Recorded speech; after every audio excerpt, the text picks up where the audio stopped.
우리 교회 사랑부에 안우영이라는 자매가 있어요. 이 자매가 지난 11월 13일에 저에게 처음으로 카톡을 보냈습니다. 자신을 이렇게 소개했습니다. 안녕하세요, 목사님. 저는 사랑부 안우영입니다. 저는 뇌성마비 장애인이라 교회는 못 가고 인터넷으로 예배를 드립니다. 아이 마우스로 카톡을 보냅니다. 인터넷 예배를 만들어 주셔서 감사합니다. 자신에게 있는 그 장애를 당연한 것으로 여기지 않고 이겨내기 위해서 그 분투하는 것이 느껴지고, 또 그것을 선하게 활용을 하려고 애를 쓰는 게 저를 깜짝 놀라게 했다는 말이죠. 여러분, 오늘 본문에도 이처럼 좀 놀라는 사람들의 이야기가 나옵니다. 본문의 9절의 말씀을 제가 읽어드리죠.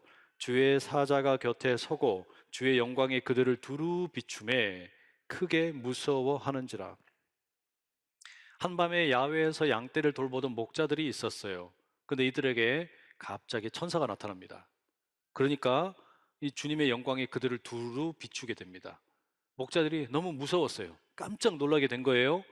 오늘은 바로 이 목자들이 왜 놀랐는지, 그들이 무엇 때문에 무서워했는지, 이 이야기를 이 성탄의 이야기와 함께 나누려고 합니다.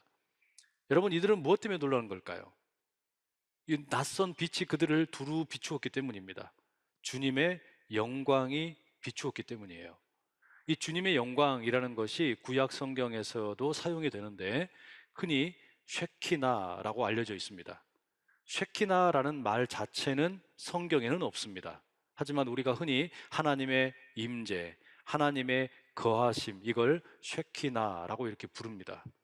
그런데 이 쉐키나라고 하는 것이, 예를 들면 솔로몬 왕이 하나님의 성전을 다 잘 짓고 완성을 한 후에 봉헌회를 드릴 때 열왕기상 8장 11절에 보면 그 하나님의 성전을 하나님의 영광이 가득 채웠다, 이렇게 기록하고 있어요. 쉐키나의 구름이, 쉐키나의 영광이 그 성전을 가득 메우니까 그 찬란한 빛 앞에서 제사장들이 가만히 서 있지를 못했다라고 이 성경에 기록되어 있습니다. 근데 여러분, 가만히 한번 생각을 해보세요. 그 쉐키나의 영광의 빛, 그 구름이 옛날 솔로몬의 성전만 가득했겠습니까? 이 성탄절 역시 그와 같은 빛과 아주 깊은 관련이 있어요. 성탄절을 우리는 기다리면서 대림절을 4주간 보냈죠. 그 대림절을 보내는 동안에 우리는 촛불을 밝혔습니다. 가장 진한 보라색으로부터 시작을 해서 점점 색이 옅어져서 하얀 촉까지 우리는 불을 밝히게 됩니다. 성탄절은 이처럼 빛과 아주 깊은 관련이 있어요. 성탄절에 오시는 아기 예수님을 우리는 또 세상의 빛이다라고 이야기하기도 하죠. 그래서 우리는 오늘 이 본문 앞뒤의 말씀을 살펴보면서 이 주님의 영광의 빛이, 성탄의 빛이 과연 우리에게 어떤 일을 행하고 계시는 건가, 이걸 좀 살펴보려고 합니다. 먼저는요, 이 성탄의 빛, 주님의 영광의 빛은 어둠에 숨어 있는 것들을 드러냅니다. 당연하죠. 빛이 임하게 되면 어둠이 더 이상 가만히 있을 수가 없게 됩니다. 그런데 누가복음 1장 78절과 79절에 의하면 세례 요한의 아버지였던 사가랴는 예수님의 이와 같은 오심에 대해서 이렇게 예언의 말씀을 기록을 했어요. 이는 우리 하나님의 긍휼로 인함이라. 이로써 돋는 해가 위로부터 우리에게 임하여 어둠과 죽음의 그늘에 앉은 자에게 비치고 우리 발을 평강의 길로 인도하시리로다. 예수님의 오심을 지금 빛에다가 비유하고 있죠. 어떤 빛이냐면 돋는 해, rising sun, 일출입니다. 일출을 하게 되면 그 빛이 세상 모든 것을 비추는 것처럼 지금 예수님의 오심이 그와 같은 빛으로 오신다는 거예요. 사가랴는 예수님의 오심이 그와 같은 돋는 해처럼 능력 있게 올 것이라고 예언을 했습니다. 그런데 중요한 것은 이 돋는 해가 누구에게 비추느냐? 사가랴의 예언에 의하면 어둠과 죽음의 그늘에 앉아있던 사람들입니다. 이사야도 그렇게 예언을 했었죠. 흑암 가운데 있던 사람들, 사망 가운데 있던 사람들, 그들 가운데 빛이 비춰질 것이다. 사가랴도 똑같이 이야기를 해요. 어둠에 앉아있던 사람들, 죽음의 그늘에 앉아있던 사람들에게 이 빛이 비춰지게 될 것이다. 어둠이 너무 진하게 내려있기 때문에 이게 지금 죄인지 나쁜 일인지도 모르고 서로가 서로를 찌르고 서로가 서로를 상처 주고 상처받고 죄를 짓고 그렇게 많은 아픔 가운데 점점 더 사망이 힘을 얻고 죽음의 세력이 힘을 얻는 그런 어둠 가운데 놓여 있는 사람들에게 빛이 비추이게 될 것이라는 거예요. 그럼 여러분, 이와 같이 해가 돋게 되면, 이 해가 이제 떠오르게 되면, 주님의 영광의 빛이 두루 비추이게 되면 결국 어떤 일이 벌어집니까? 어둠과 죽음 가운데서 앉아있던 사람들이 빛을 보게 되니까 어둠과 죽음이 물러가게 돼요. 옛날처럼 힘을 쓸 수가 없어요. 옛날에는 어둠이, 그 밑에 있던 죽음이 사람들을 현혹하고 거짓말로 꾀이고 그렇게 온갖 나쁜 짓을 했을지 몰라도 이제는 그렇게 할 수가 없어요. 왜? 날이 밝았기 때문에. 빛이 밝아졌기 때문에 함부로 어둠과 죽음이 날뛰지를 못합니다. 여러분, 이 사실을 꼭 믿으셔야 돼요. 성탄이 무슨 날이냐? 우리 가운데 빛이 임하는 날입니다. 성탄은 우리 가운데 있던 어둠과 사망의 권세가 더 이상 역사하지 못하도록 이 하나님의 영광의 빛이 비추이는 날입니다. 성탄의 빛이 비추이는 날입니다. 그러면 우리 가운데 새로운 일이 시작되는 것을 믿으실 수 있기를 축복합니다. 여러분, 우리 몸의 검진을 한번 생각을 해보세요.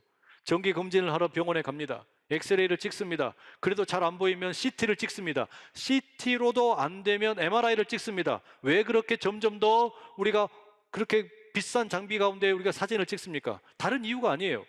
그렇게 좋은 것들로 기계를 동원을 하면 전에는 보이지 않던 것들이 보이기 때문입니다. 숨어있던 것들이 보이기 때문이에요. 그러면 우리 몸에 빛이 구석구석 임하면 임할수록 숨어있던 모든 악한 것들이 드러나게 됩니다. 그리고 이게 드러나는 것 자체가 뭐냐면 복이에요. 왜? 드러나야만 그때부터 비로소 치료가 시작되기 때문입니다.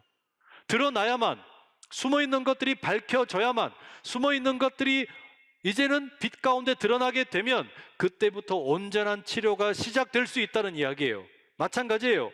우리의 몸에만 그런 일이 있는 게 아니라 주의 영광의 빛이 우리의 영혼에 비추이게 되면 우리 영혼의 어둠도 모두 다 드러나게 되는 겁니다. 우리 영혼 속에 기생하고 있던, 그 속에서 숨어있던 모든 것들이 드러납니다. 내 인생의 쓴뿌리, 상처, 아픔, 죄악들, 실수들 사정없이 드러나게 되는 겁니다. 여러분, 처음에는 이게 충격이죠. 놀라울 일입니다. 깜짝 놀랍고 무섭습니다. 왜? 나의 허물과 죄악들이 다 드러나니까. 그러나 이 주님의 영광의 빛이 우리에게 임하여야만 비로소 우리 가운데 영적인 치료가, 영적인 회복이 일어나게 되는 줄로 믿습니다. 성탄절이 뭐 하는 날입니까? 기쁘다 구주 오셨네.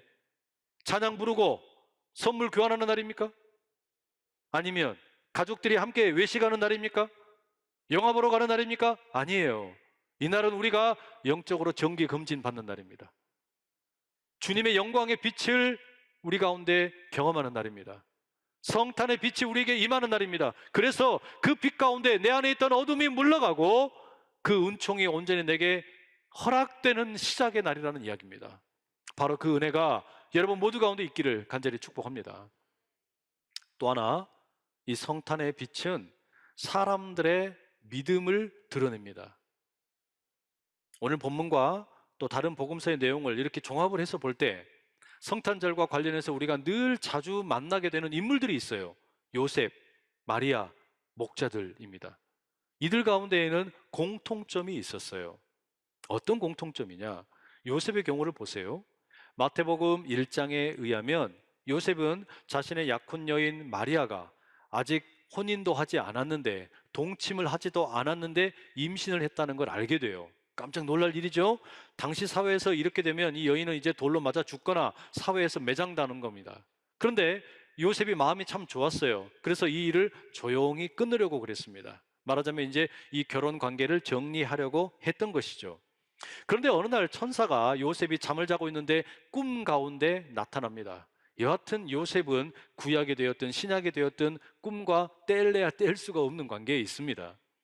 이 천사가 나타나서 요셉에게 말합니다. 마리아는 성령으로 잉태된 것이다. 기자를 이야기죠. 말도 되지 않는 이야기죠. 믿을 수 없는 이야기죠. 그럼에도 불구하고 잠에서 깬 요셉이 어떻게 합니까? 천사가 자신에게 현몽한 것을 그대로 믿습니다. 그리고 어찌 보면은 불순한 여인일 수 있는 마리아를 데려옵니다. 받아들인다는 이야기예요. 마리아는 어떻습니까?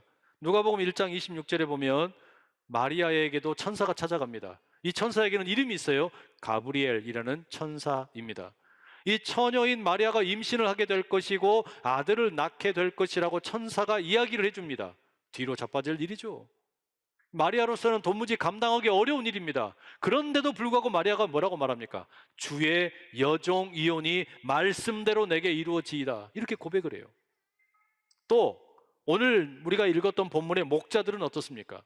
이들이 밤에 양떼를 지키면서 그 찬바람을 맞으면서 일을 하고 있는 와중에 천사가 나타났습니다. 그리고 메시지를 전합니다. 10절, 무서워하지 말라. 보라, 내가 온 백성에게 미칠 큰 기쁨의 좋은 소식을 너희에게 전하노라. 저는 이 말씀 읽을 때마다 참 아이러니하다 느껴져요. 천사가 나타났으니까 무서운 거잖아요. 천사가 나타나서 무서운데 천사가 나타나서 뭐라 그래요? 무서워하지 말라 이런단 말이에요. 나타나지를 말든가. 나타나고서는 무서워 떨고 있는데 무서워하지 말라 그러면 어떡하란 거예요? 여튼 이 천사가 무슨 소식을 전해주냐면 메시아가 베들레헴이라는 동네에서 태어날 것이다. 이 목자들에게 소식을 전해줍니다. 이 소식을 듣고 목자들의 반응이 어때요? 너무 두렵잖아요. 떨리잖아요. 이거 말도 되지 않는 일이다. 그래도 확인을 해보자. 용기를 내서 이들이 베들레헴으로 갑니다. 그리고 구유에 누워있는 아기를 발견하게 되어 요셉과 마리아를 만나게 됩니다. 여기서 목자들이 어떤 반응을 합니까? 요셉과 마리아를 가만히 보니까 너무 젊은 신혼부부예요. 아무리 봐도 그리스도의 부부, 그리스도의 부모가 되기에는 합당하지가 않은 것 같습니다. 아기 예수 역시 전혀 그리스도처럼 보이지를 않아요. 구유에 누워있는 이 아기가 어떻게 하나님의 아들일 수 있나 의심이 생길 수밖에 없습니다. 그럼에도 이들은 천사가 들려준 이야기를 그대로 증언을 하고 뿐만 아니라 아기 예수님께 경배를 합니다. 이게 목자들의 믿음이죠. 결국 여러분, 요셉과 마리아와 목자들 공통점이 뭡니까? 이들은 모두가 다 천사를 만났어요. 천사를 만났다는 이야기는 이들에게 신비한 빛이 임했다는 이야기입니다. 하나님의 영광의 빛을 경험했다는 이야기입니다. 그리고 이들이 어떻게 반응하느냐? 천사를 만난 요셉과 마리아와 목자들은 동일하게 믿음으로 반응을 했어요. 말도 되지 않는 일이 벌어졌는데, 말도 되지 않는 이야기를 들었는데 그들은 그것을 믿음으로 반응했다는 이야기입니다. 다시 말하면 자신들에게 임한 그 빛을 그냥 멀리하거나 그 빛을 아무것도 아닌 것처럼 내친 것이 아니라 고스란히 자신의 것으로 받아들이는 믿음을 보여주었다는 이야기예요. 여러분, 오늘도 마찬가지입니다. 저는 오늘 여러분에게 이 본문 속의 천사처럼 예수님의 태어나심에 대하여 이야기를 들려드리고 있습니다. 메시지를 전합니다. 그러면 여러분은 이 설교를 통해 예수님이 인간의 몸을 입고 이 땅에 오셨다는 이야기를 또 다시 듣게 되는 겁니다. 늘 지루하게 듣는 이야기를 또 듣는 겁니다. 자, 반응은 이제 여러분들의 몫입니다. 어떤 분들에게 이것은 허황된 이야기일지 모릅니다. 말도 되지 않는 헛소리일 수 있습니다. 제가 단언컨대 그분들에게는 아무런 기적도 일어나지 않아요.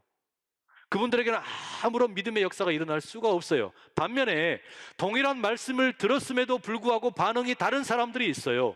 누구처럼? 요셉이나 마리아나 목자들처럼 말입니다. 믿을만 하니까 믿은 게 아니에요. 믿을 수가 없는데 믿어진 겁니다. 바로 그들에게는 어떤 일이 벌어진 겁니까? 그 자그마한 아기가 하나님의 아들이요 그리스도라는 것이 믿어지기 시작하는 거예요. 이게 기적이에요. 우리가 이 빛을 경험하면서 성탄의 빛이 내게 임하였는데, 하나님의 영광의 빛이 내게 임하였는데, 이 영광의 빛을 경험하는 가운데 믿음으로 반응하게 될 때 기적이 일어나는 거예요. 다른 기적이 아닙니다. 예수님이 그리스도라는 게 믿어지는 거예요. 예수님이 정말로 내 인생의 구원자라는 것이 믿어지는 겁니다. 여러분, 오늘 우리가 예배하는 가운데 이 기적이 여러분 가운데 믿음으로 일어날 수 있기를 축복합니다. 허무맹랑한 소식을 들은 것 같지만 믿음으로 반응하면 이게 믿어진다고요. 기적이 일어난다는 이야기예요. 그러니 여러분의 삶 가운데 오늘 이 주님의 영광의 빛이, 성탄의 빛이 임하는 가운데 요셉처럼, 마리아처럼, 목자들처럼 믿음으로 반응하는 역사가 마음 깊숙한 곳으로부터 일어나기를 간절히 축복합니다. 세 번째, 이 성탄의 빛은요, 주님의 영광의 빛은 결국 우리를 하나님이 참으로 어떤 분이신가 그 자리로 이끌어 줍니다. 본문 8절과 9절의 말씀 우리 함께 한번 읽어보시죠. 시작. 그 지역의 목자들이 밤에 밖에서 자기 양떼를 지키더니 주의 사자가 곁에 서고 주의 영광이 그들을 두루 비추매 크게 무서워하는지라. 여러분, 이 본문이 별로 특별할 게 없는 것처럼 보일지 모르지만 주님의 영광이 목자들에게 두루 비추었다는 사실 자체가 대단히 특별합니다. 왜 그럴까요? 구약 성경을 여러분 우리가 읽어보면 이처럼 하나님의 임재를 경험하는 사건, 하나님께서 어딘가에 다스리시고 좌정하시는 이야기들을 우리가 많이 만납니다. 그런데 그런 경우는 대부분 누구냐면 특별한 소수의 사람들이었어요. 호렙산 떨기나무에 불붙은 그 하나님의 영광 모세가 봤어요. 하나님께서 쓰시고자 그 인물을 택하신 겁니다. 이사야나 또 에레미야나 에스겔과 같은 선지자들도 바로 그런 하나님의 영광의 빛을 경험했어요. 예언자들에게 임하였다는 말입니다. 솔로몬의 성전 가운데에도 하나님의 영광의 그 빛이 임하는데 왕과 제사장들이 그런 것을 함께 경험을 했습니다. 그런데 바로 그런 강렬하고 거룩한 하나님의 영광이 지금 누구에게 임하였냐면요, 이름이 없어요.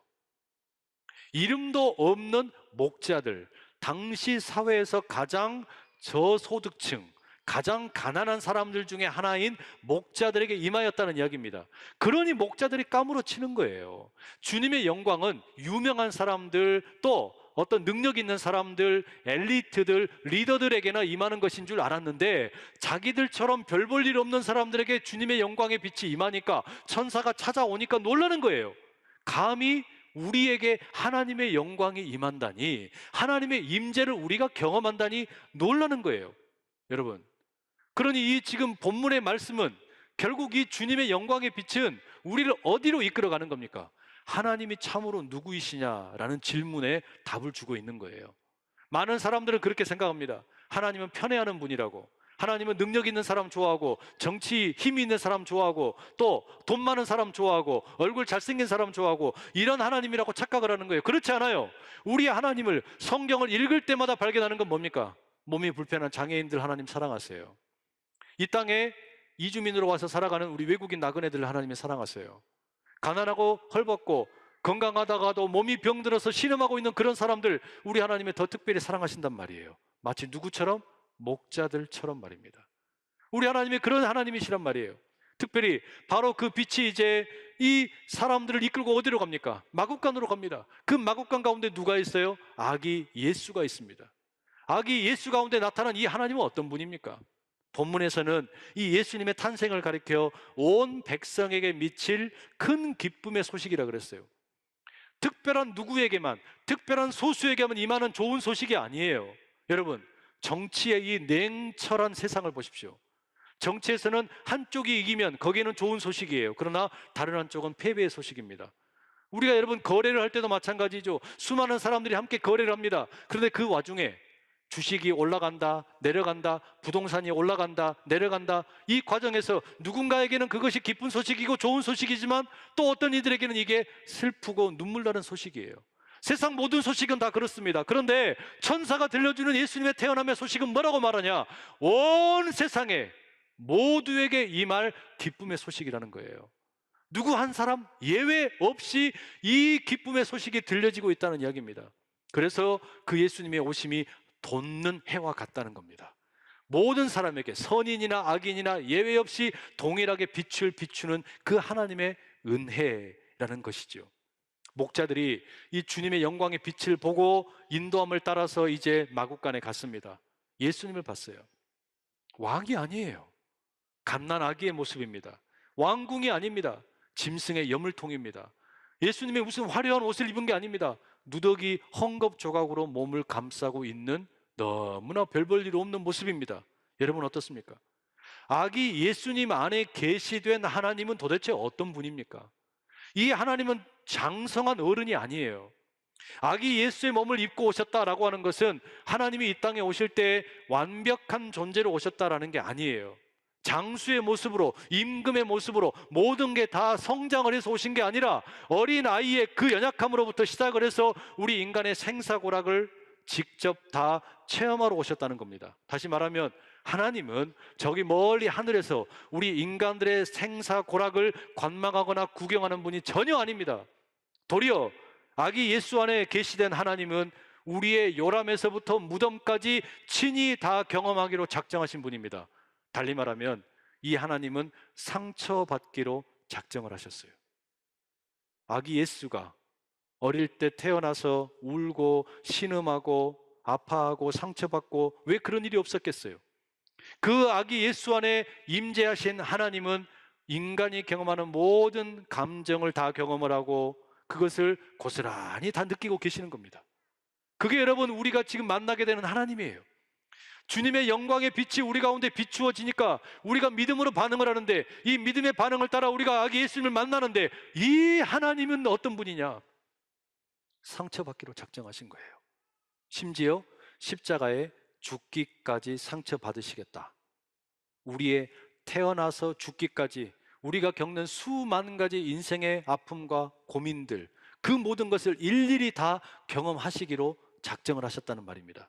그러니 여러분, 우리가 아기 예수 안에 계시된 만나는 하나님은 우리의 얼굴과 얼굴을 대면하여 보는 것처럼 우리를 속속들이 아는 MRI 기계보다 훨씬 더 우리를 잘 아시는 분인 겁니다.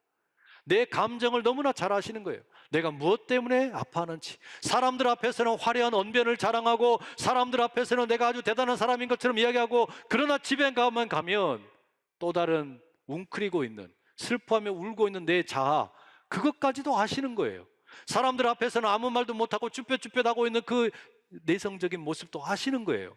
여러분이 무엇 때문에 아파하는지, 여러분이 무엇 때문에 신음하는지 우리 주님이, 하나님이 아신다는 이야기입니다. 그래서 여러분, 인간의 모든 것을 친히 경험하고 아시는 그분이기 때문에 우리는 역설적으로 시편 96편 10절을 하나님을 높이며 찬양합니다. 모든 나라 가운데서 이르기를 여호와께서 다스리시니 세계가 굳게 서고 흔들리지 않으리라. 그가 만민을 공평하게 심판하시리라 할지로다. 여호와께서 다스리신다. 그 여호와께서 만민을 공평하게 심판하실 것이다. 여러분, 우리가 생각하는 법정은 어떤 곳입니까?